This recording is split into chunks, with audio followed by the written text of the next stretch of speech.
Hello world, it's Siraj, and today we're going to learn how to deploy a Keras model to production. And the app that we're going to build, this specific app, is going to be able to detect any handwritten character that you draw in the browser. It's just going to be able to tell what that is. So let me write out a 2. This is the demo right here.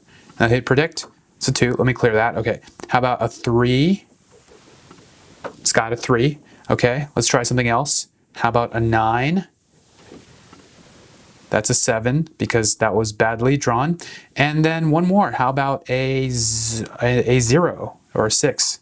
0. Cool. Okay, so that's what we're going to do. And we've got 4 steps here. Okay, so the first step is to train our model in Keras. So we're going to train our model, simple MNIST, handwritten character digit. It's all over the internet. That's not really the value add here. The value add is going to be us writing our Flask backend. So we're going to glaze over this Keras model, this MNIST, and then we're going to get to the real meat of it, which is writing out a Flask web app to serve it. So our first step is going to be to train our model in Keras, and then our next step is going to be to save it. Then our third step is going to be to write our Flask backend, which is a Python web app framework. It's a very small, very thin weight micro framework for serving data in the browser using a Python backend for requests, get, post, set, so we're going to use it to serve our saved Keras model.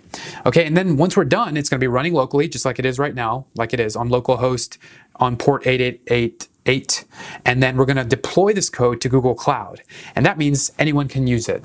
So I already made a video on how to deploy our Tensorflow model to production, right? Using Tensorflow serving. And that's for high grade production quality, millions of people are using it. It's what Google uses. That's when you want to use Tensorflow serving. So you could use Keras with Tensorflow serving as well. In fact, Francois Cholet, I gotta work on my French and Dutch now that I'm here in Europe. We might get interrupted by an angry Dutch lady, but it's all good. The show must go on. She's next door. Okay. Where was I? Yeah, so we could use Tensorflow serving if we wanted to, but save it with Keras and then use Tensorflow serving, because you would build a model with Keras, save it as a Tensorflow file, and then serve it with Tensorflow serving. But the easiest way, the absolute bare bones easiest way to take a trained model, deploy it to a web app, and then share it with your friends is using this. Okay, this is the easiest way that I found, and I've been trying out a bunch of different ways.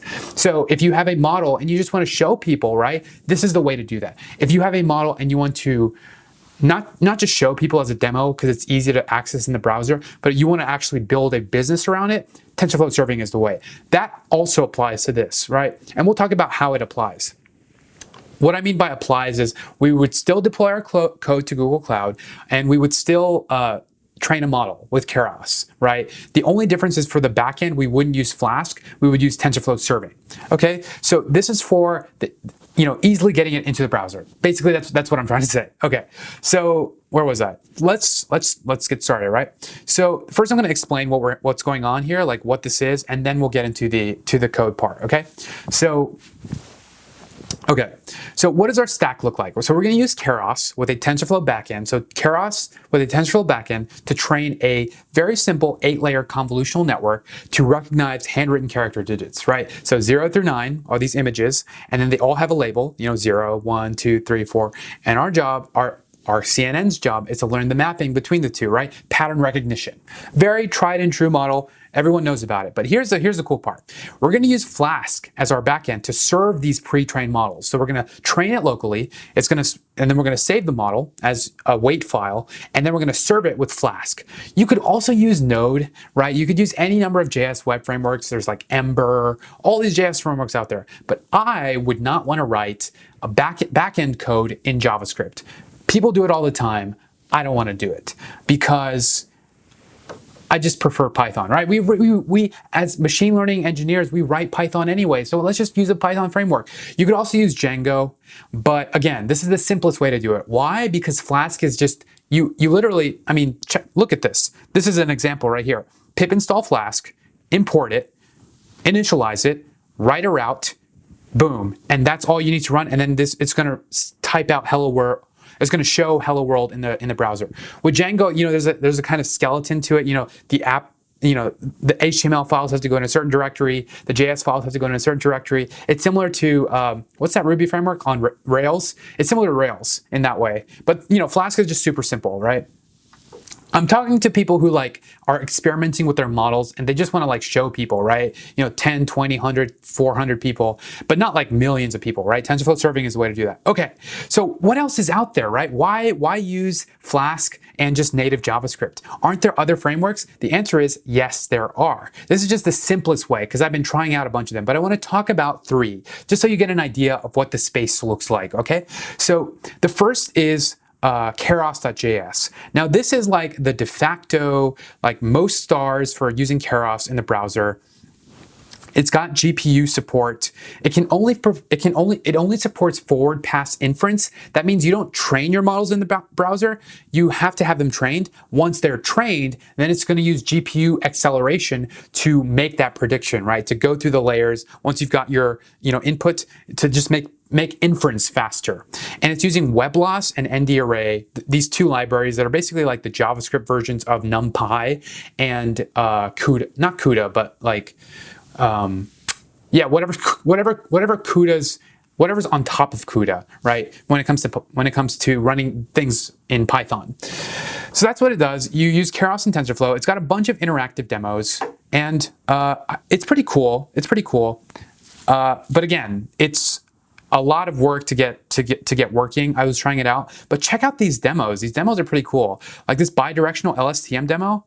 So it's basically like doing sentiment analysis on text. So like, I really, really love my life is going to be, green. Whereas if I say hatred, sex, sin, drugs. Oh, it's not that bad. 50%. Okay. I hate people. Hatred. Urgent. Kill me. Needs more training. Needs more training. Okay. Just like people do sometimes. Okay.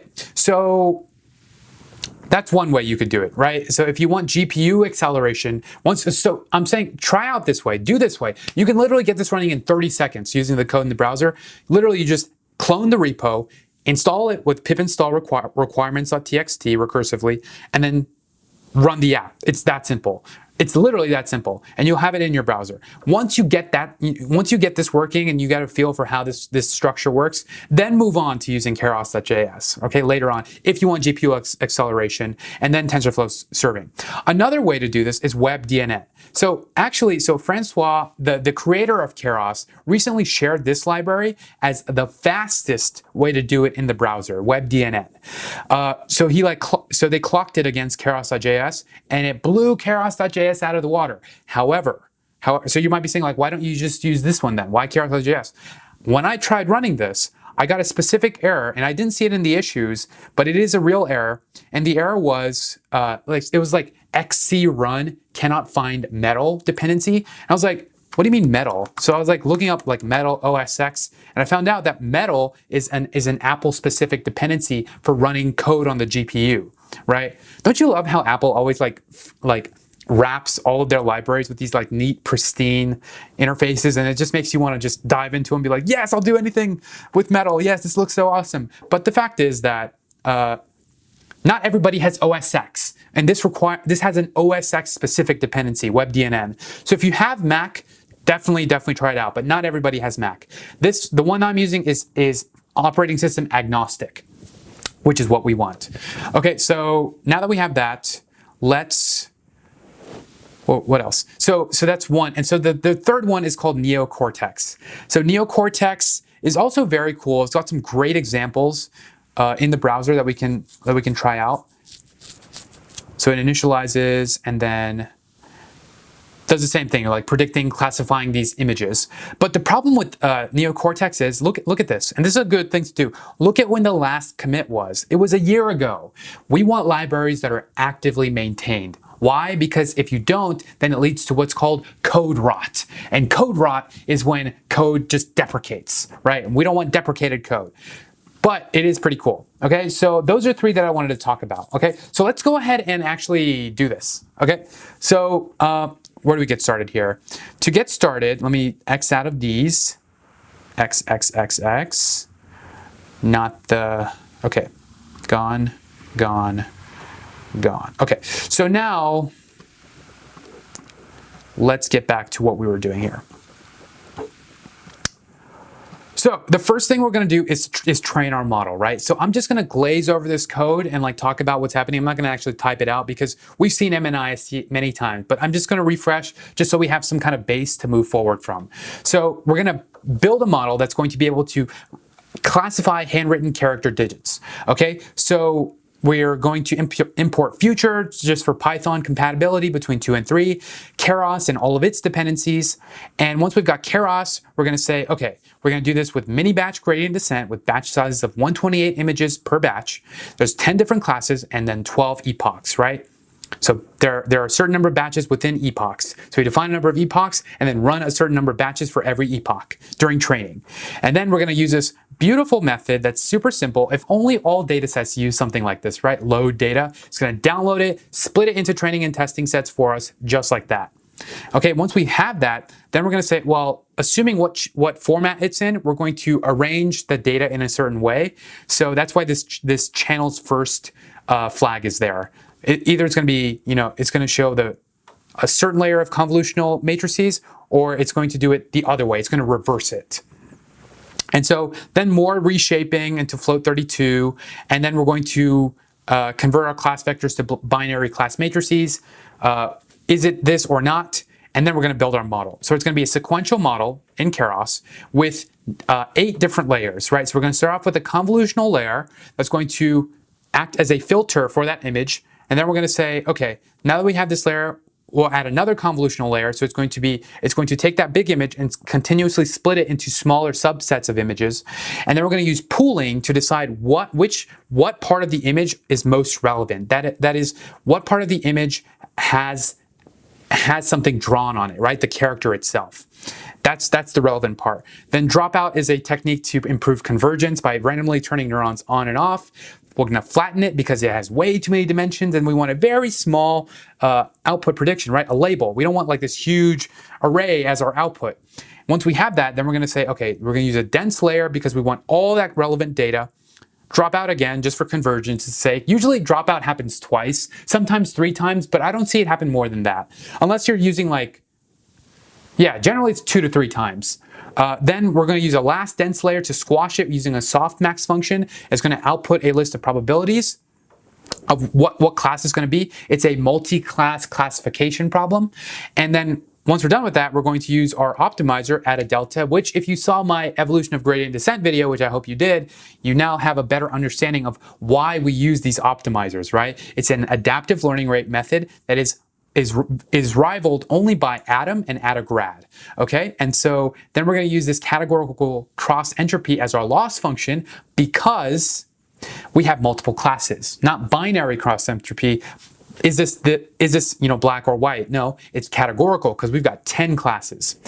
Then we're going to train that stuff. We're going to train the model, okay, with this fit method, and then we're going to test how well it did. And then at the very end, this is the very important part. That's us building our model. Okay, we're done building our model. Now it's time to save it to JSON and the weights file. So we're going to save 2 different entities here. One is the JSON file, and the JSON file is there because we want to save the structure of the model itself. This is going to save the architecture of the model. The other part are the weights, and the weights are the learnings, right? Once we've trained it, all of those learned values from the matrices of what it means to be a 0 or a 1 or a 2, any of those images, all of that's going to go in our weights file, okay? And so we're going to save that, and we're going to save both of them, and then we're going to load both of them later using Flask. Okay, so that's it for our training part.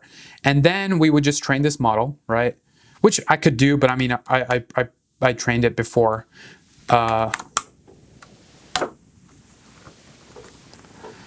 Right? So just like that, right? It's going to do everything, but I already have it trained here, the H5 file and the JSON file. H5, by the way, is the format for Keras models, okay? So we'll have both of those. And once we have those, we're going to, let's see. Now we're going to write our Flask app. So we trained our model, we did step 1, and then we saved it. That was step 2. And now we're at step 3, writing our Flask backend to serve our saved model. That is the H5 file as well as the JSON file. And then we'll look at the dependency classes that help make that happen, okay? So we're going to first import Flask. right? This is our web framework, our microservices framework, and a few of its related dependencies, right?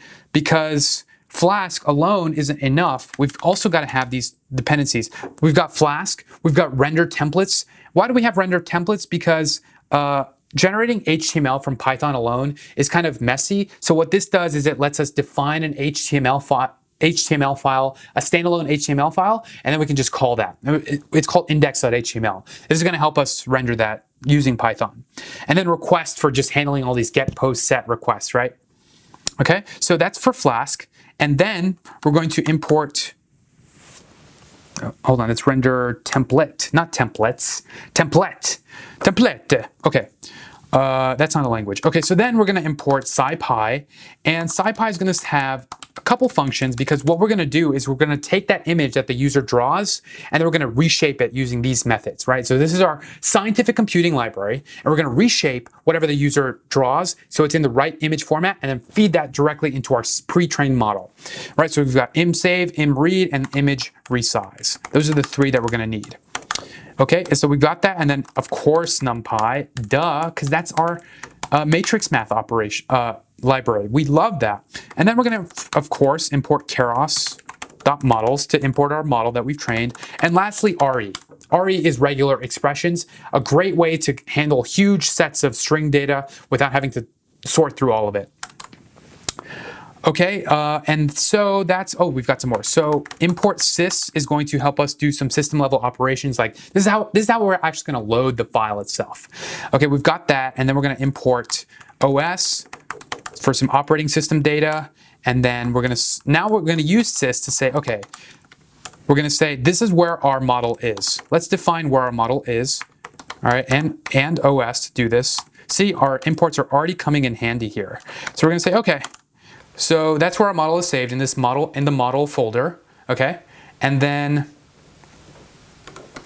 from load import that, okay? So that tells our app where the model is going to be saved, and then we're going to import this load class, which is going to help us load the model, and then we're going to initialize it. Okay, so that's it for our dependencies, and now we can initialize Flask app, or initialize our Flask app. So we're going to say, okay, so the app is Flask, given a name, which is going to be, we'll define later. Okay, so that's it for our Flask app. And then we're going to import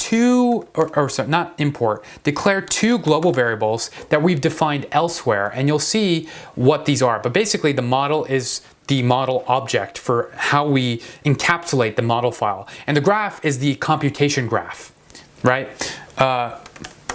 Which is like a session from inside we run the model. It's akin to a session in this case. And then we're going to initialize these variables. So we're going to say, okay, so model and graph, initialize both of them from the load, and that's where the load dependency comes from load import. That's where that comes from. Okay, so then once we have that, let's write out that main function, right? Let's write out that main function. So we're going to say, okay, if name equals main, what port should we run this app in, right? Hold on. Well, we're gonna decide that the port is going to be, well, let's get it from the environment. It's going to be port 5000 because nothing else is running on that port, unless it is, which it's not. And once we have that, we can run the app locally using app.run. So we'll say, that's where we're gonna run it. That's like in the browser, that's the address. So it's gonna be like 0.0.0.0 at port 5000, right? And so we can define that as well. Super simple stuff. You know, if you do machine learning for a while, everything else seems super trivial, just boring in a way. No, it's not boring. Just boilerplate stuff, but what we're doing overall is cool. Okay, so then we'll say, okay, so run this app. We've defined it, and I already did that. We defined it, and now that's it. That's it for the name pod, for the main file. So now we've got to write some helper functions here, right? So we've got two helper functions that we want to make here. The first one is called index, and then the other one is called predict. So we'll say, okay, so this is how we're routing our files. So this is the app.py file. This is how we tell our app what happens whenever a user goes to a certain address, right? So if you go to, slash Looney Tunes, then load up the Looney Tunes function. If you go to slash hello world, then load up the hello world function. So if the user goes to this just, slash, that means that, well, they're on the main page. So let's serve them the index. So we'll say at this route, let's define an index function, which will write this functionality. And all it's gonna do is going to render the template, which is index.html, which we'll talk about afterwards. That's one of our dependencies here, right? This is the high level code. So that's it. It's going to render that HTML template, index.html. It's going to serve HTML. That's it. Okay, so then once we've got that, then we can say, okay, well, what about if the user goes to this predict route? Well, the user isn't going to specifically go to predict. When the user hits submit, when they draw the number 2, hit submit on click, that's when predict is called. Well, now we've got to write code for that predict to show what happens when the user clicks that. So we're going to use 2 methods here. We're going to use both get and post. And we'll say, okay, so for predict, we're going to say, well, let's get that image data. So from the request, we're going to get that data, and hold on. Okay, and that's going to get the raw data format from the image, right? It's just the raw serialized data, and now we have to reshape it so we can fit it into our model, right? The user drew something, right? We're going to get that image. We're going to reshape it so it's fit to be fed into our model, and then we're going to take that image, feed it into our model, and it's going to output the prediction. Okay, so we'll say, okay, so we've got that image data, and now we're going to encode it using this helper function. Oh, we have one more helper function that I forgot about. So we've got image data, and we're going to say that's going to convert the image. That's going to basically convert the image into a more suitable format. So once we have that, we're going to read it into memory. So right now we're reading it directly from the saved image. Now we're going to read it into memory using this mode L. And then we're going to invert the image. So we're going to say, okay, np.invert. And what this does is it's a bitwise inversion so that all the black becomes white and all the white becomes black. And this makes it easier for us to classify. Okay, once we have that, then we're going to make it the right size. We'll say x equals image resize x, and we want it to be 28 by 28 pixels, right? Because that's what our model expects. That's the image size that we trained it on. So we're going to resize it like that, and then we're going to reshape it. So we'll say x equals x dot reshape, and then so now we're going to make it into a 4D tensor of 28, 28, 1 of that size. So it's a 4D tensor, and that is what we feed into our model, a 4D tensor. Okay, so image.reshape. And so now with our computation graph, so this is where that graph global variable comes in. We'll say graph.asDefault,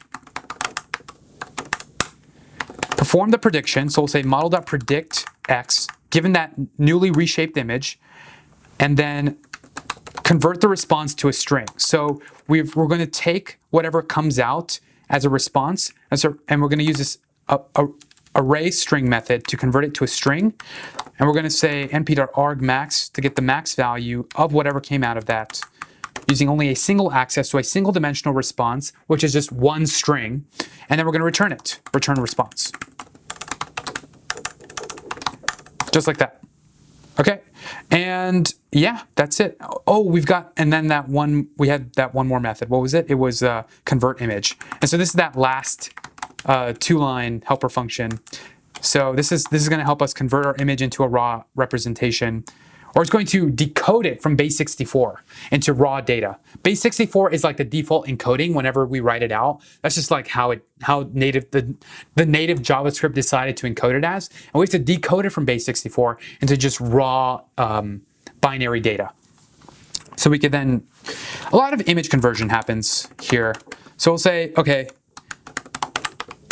and so this is where we use our regular expressions, because we're going to say, we'll get all the parts of the image that are encoded in base 64 and convert them into this string so that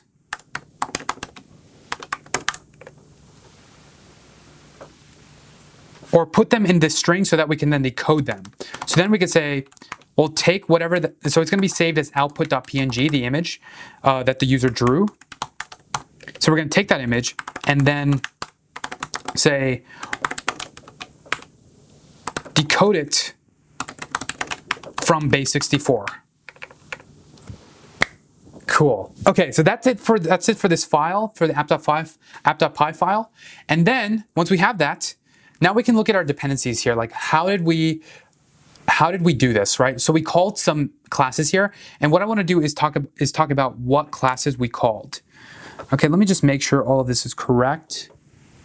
Base 64. Yep.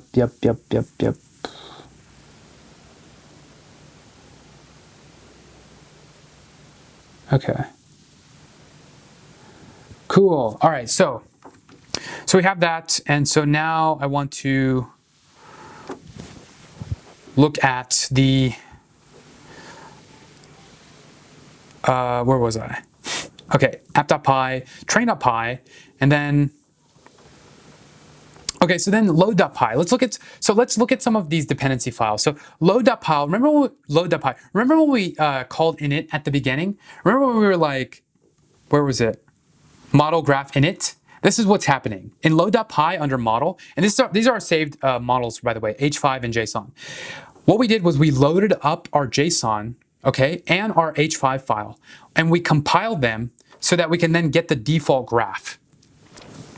Okay, and so we said,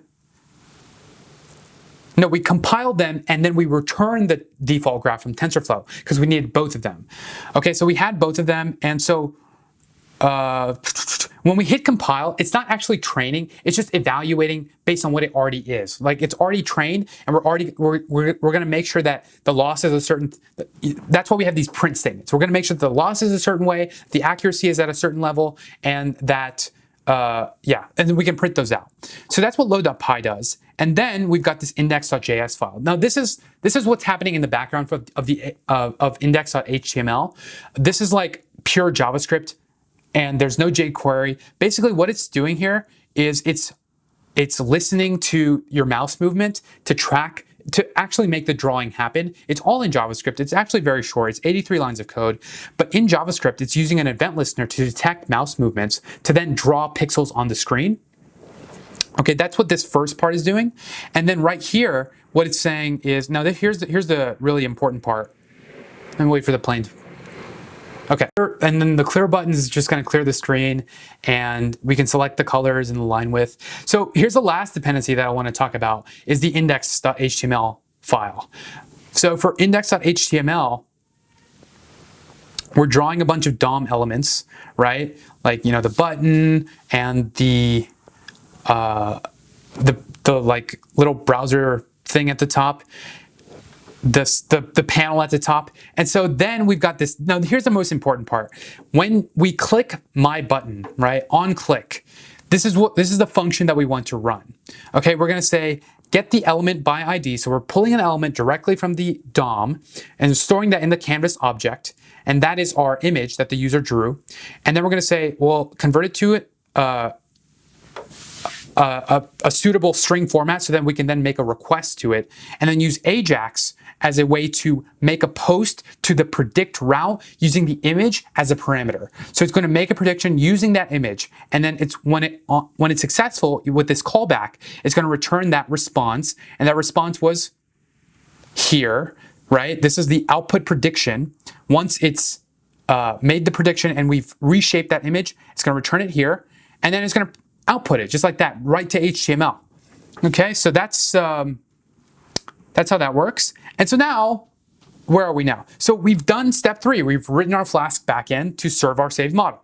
It's that easy. There's no other magic happening under the hood. It's just raw Flask, raw JavaScript, and Keras with the TensorFlow backend. And you can make a web app just like that. And there's a bunch of other helper libraries. There's a bunch of other libraries, and I've talked about them as well. And they give you things like GPU acceleration and more infrastructure. TensorFlow serving, I'm talking about TensorFlow serving specifically, gives you more infrastructure to run different versions of models, to deal with life cycles, management, things like that. Okay, so now we're on the last part, deploying our code to Google Cloud. Okay, so this is actually super simple. It's two commands, gcloud app deploy and then gcloud app browse. This deploy command is going to take your entire repository when you're in that main directory and just deploy all of it to Google Cloud, assuming you've authenticated, right? Like you've already typed in your username and password. Then it'll deploy that to its own container in Google Cloud, okay? And once it's done, it's going to build a container. So it's going to build a container image. It's going to Dockerize it and then deploy that to App Engine. Hold on. It's not going to Dockerize it. We would have to Dockerize it ourselves if we wanted to, but it's going to deploy it as a container to App Engine. And App Engine is Google Cloud's service for running apps. It's like Heroku, but like Google Cloud's version. And then once it's there, if we want to view it, we just type in Google gcloud app browse. And then it's going to be at our project ID, which is going to output .appspot.com. And just like that, you can now serve this model to your friends and show them what you've built. Okay? So the more info is here, right on Google Cloud. I put a link to it. But basically, you need to download the SDK for Google Cloud to be able to use this. It's not just a simple pip install, okay? And once you've got that, then you could run it super easily, right? Also, this guy, I found this really great tutorial as well. It's more detailed than what I'm doing. It's actually a little complicated, but it's a pretty good tutorial as well. Link to that there. But basically, yeah, we can just deploy this to Google Cloud. Cool, so I'm gonna end this by answering 2 questions and then we're out of here. So question 1 is, how can I count objects in an image? Great question. So for something simple like that, you can just use OpenCV, right? You can just use OpenCV. You don't actually have to use a pre-trained model for that. You could, but I think that would be overkill. Yeah, use OpenCV, and then the method is called, yeah, what was it, like multi-object detection? Yeah, multi-tracker, that's the class, the multi-tracker class. And then one more question.